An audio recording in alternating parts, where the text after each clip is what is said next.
we have a problem. We need to talk about this. It's serious. How can we be top of everything? It's difficult being top of the Champions League group, top of the Premier League. It's tough, folks. It's tough. This is the burden that we have to bear as Liverpool fans right now. And I think we're up to the task. What a week it's been, said George. Slot is a genius. It's lonely at the top.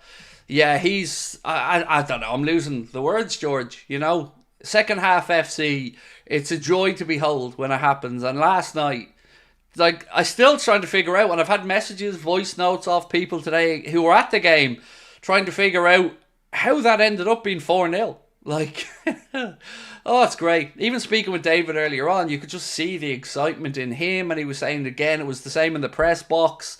There is just a real good bounce, a feel-good factor around Liverpool Football Club at the minute.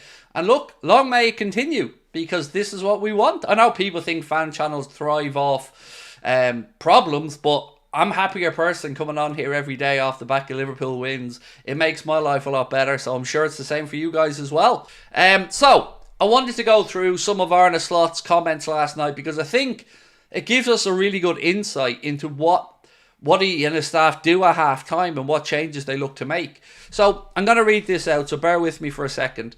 I see quite a lot, and my staff as well, when we go into a game like this. So we've seen a lot of games from Leverkusen, but never seen Victor Boniface playing from the left. So they played without a number 9, and that's why they overloaded the midfield a lot. It was quite difficult to press them high, but the good thing was that we hardly conceded anything during the first half. If there were chances, they were for us, but in the second half, we could adjust to the game plan of the first half. We took a few more risks, and we were better with the ball as well. Normally, they defend in a 5-2-3. Now they defended in a 4-4-2 as well. They changed quite a lot, and we could adjust that at half-time. He went on to say, I would love to see this more intensity from the start, but normally the other team has, when the game starts, everybody fit, and there's a lack of intensity from both sides. Or there's a lot, of intensity from both sides.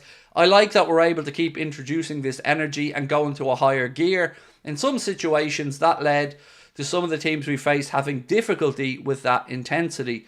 So, a couple of things to break down there. One, wow, as to them being able to just spot these little tweaks and changes into the way Leverkusen came last night. Slot there talking about Boniface operating more from the left-hand side and how they were able to counteract that. And secondly, I guess the answer to a question that a lot of us have asked is, are we grinding teams down? Is that why we're seeing this second half turnaround so often? And Arne Slot feels like that's certainly part of the situations that we are just, when we get going, when we click, when everything goes into full gear and we're 100 miles an hour, we're hard to live with. Looking at how we played last night, I continuously ask myself, how do we lose that game to Forest? Look, maybe that was a good thing, right? Maybe that was the wake-up call. Maybe that was a turning point. I don't know. Every glorious comeback needs a little falter before. So, look, if that meant we ended up in this run that we're on, then so be it. You know, that Forest result, at least we've learned something from it. And we've also learned that it wasn't a fluke from Forest. Give them their credit, you know. They're sitting in third place in the Premier League right now. So, you know, you got to give Nuno and his players credit as well.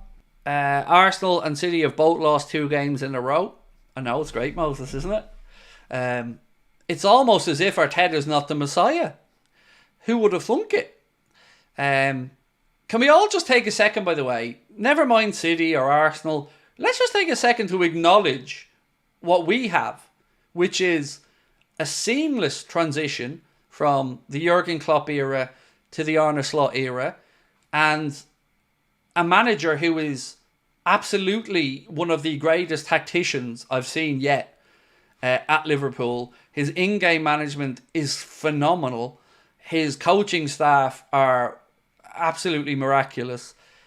It's genuinely been such a, like, scratch your head, is this really happening kind of vibe, right? Because you can look at it and think sometimes we haven't played as well as maybe before, but we're doing what we need to do, and tables don't lie, results don't lie, and the fan base has a real bounce now. It's almost like people were afraid to fall in love again after Jurgen and everything that entailed over the time he was here, and the buy-in from everybody, and obviously from Jurgen as well. And then everybody was a little bit more cautious of Arne. You know, he's his own man. He's a little bit different to Jurgen in demeanour. But I've thoroughly enjoyed it. I've thoroughly enjoyed his answers at press conferences, the information he gives. I've enjoyed hearing the players speak about the tactical changes and the little positioning changes and just little things that they're working on. And he definitely does seem to leave no stone unturned in his analysis, and I love it. Do you think we can sustain the brilliant start, and would you be happy with a top 4 spot considering the start? So yes to the first part and no to the second part. I'm greedy, Paul. Let me say that first and foremost. But if we're 10 games in and we're top of the league, then top of the league's the aim for me. I gotta say, top 2 at this point feels like a bare minimum based off the start we've had.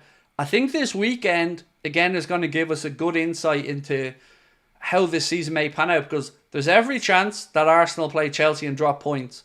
And I know we have a tall task against a good Villa side, and I'm not taking a win for granted, but if we win and Arsenal drop any more points, even if they draw, we'd be 9 points clear of them. Whatever about making that up, I don't think they're making that up on us and City, who would be 7 or 8 points clear of them. So I think at that point I would start to look at it and think, right now I want the owners and Hughes and Edwards to really go and leave no stone unturned in January to get Arne that midfielder and push us on to see.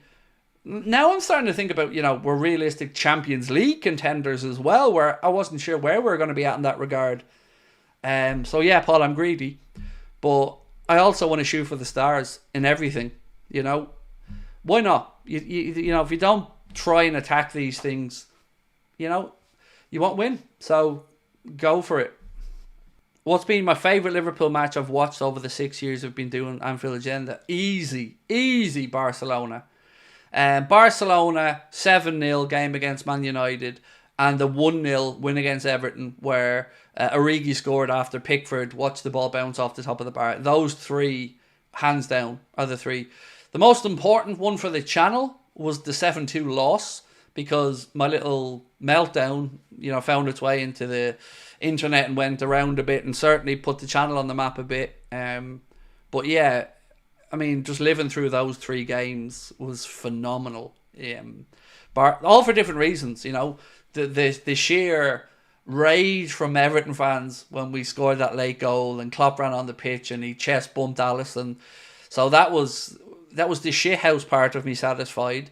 The 4-0 comeback against Barcelona just felt like I finally got my magical Anfield comeback moment in my lifetime. And then the 7-0 whooping of United, well, that's self-explanatory, isn't it? It's a 7-0 whooping of United.